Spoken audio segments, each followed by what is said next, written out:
Hi, I'm Ed LaFlamme, co-founder of the Harvest Group, serving on the East Coast. I'm Bill Arman. I'm the co-founder of the Harvest Group, and I serve on the West Coast. Today's topic is The Price is Right. Do your competitor recon. So that's reconnaissance. That's short for reconnaissance. Before we get into it, I want to just reiterate the importance of having the right price. And our focus in this whole series is really on two things. Make money, have the right price to make money, and have the right price to be competitive. Right. So you need to make money, you need to be competitive. So being competitive, we'll term that as being within 10 to 15% of your top 5 competitors. We want to be kind of close, but you don't have to be at a low price all the time. We want to be just be 10 to 15% within your competition. So today, we're going to review 2 areas. One, how do you identify your top 5 competitors, and what do you do with that information, and what information should you gather? And 2, how to learn how do they price. Let's learn our competitors' pricing. One of the best ways to do this is by competitor recon. Identify the top 5 competitors in your market area, and you know who they are. They're the ones that are always showing up at the bid meetings. And once you do that, so I would start competitor files, okay, and try to really understand exactly who they are, what they sell, what they don't sell, where their strengths are, where their weaknesses are, and especially where they're pricing their jobs, right, Bill? Yeah, you bet. So the assignment there, Ed, I think would be for our listeners would be identify your top 5 competitors.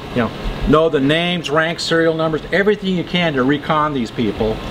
Know their jobs are taken care of, know about their employees, know all that kind of information, and keep a file. So know the top 5 and keep a competitor file on those top 5. That would be your first assignment from today's session. That'd be a good one, right? It's good. Yeah. Now here's the second part. We want to learn what they're pricing, how they price their properties, and how they price their business. So we want to make sure we learn that, so we have that recon behind us, and we know how to price our work as well to be competitive with them. So how do you do that? Well, there's 3. We're going to give you 3 examples of how to find out your competitors' pricing. First one would be public works. If they do any public works, that's public information. So if they submit their pricing to do a public works project, that's available. You can go down there, apply for that information, gather that, and right on there it'll tell you the price, it'll tell you your unit pricing, gives you a lot of good recon. So check out the public works projects they've given proposals on or bids on in actuality. Second, ask your friendly customers. If you're really close with your customers, they've been given proposals before. They have to maybe every once in a while go out and get proposals every 3 to 5 years, and hopefully they'll share that information with you. And they have to be very confidential. You've got to be very crafty on how you do that, but it's not sneaky. I think you just got to be able to be good at doing that with your good customers. They'll give you that information. Then the third way I would recommend is perform a lost job debrief. So when you've done a big proposal and you've submitted that to a customer, maybe you didn't get the job. That's okay. What's worse, if you just didn't get the job and you just didn't learn anything from that. So if you can learn what the pricing was from your competition, at least you got a little bit forward movement on your competition. So hopefully you ask with some crafty questions. You have to really ask it with a sense of humility. Don't go in there and get defensive and say, gee, those guys can't do it for that price and blah, blah, blah. Don't be that way. Be humble, ask crafty questions.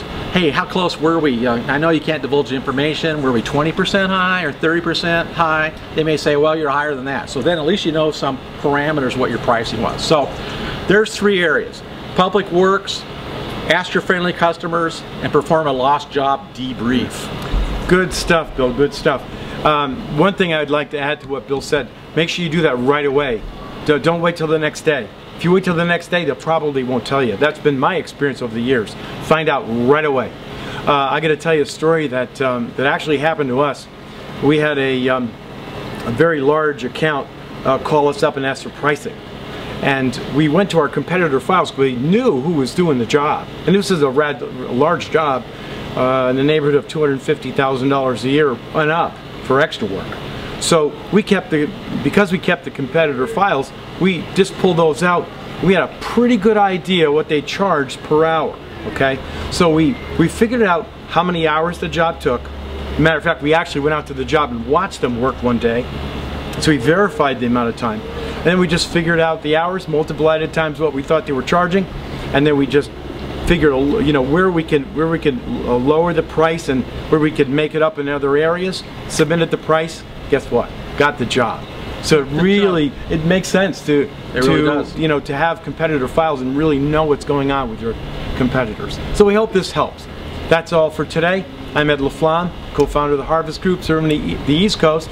I'm head harvester Bill Arman from the West Coast, helping you harvest your potential.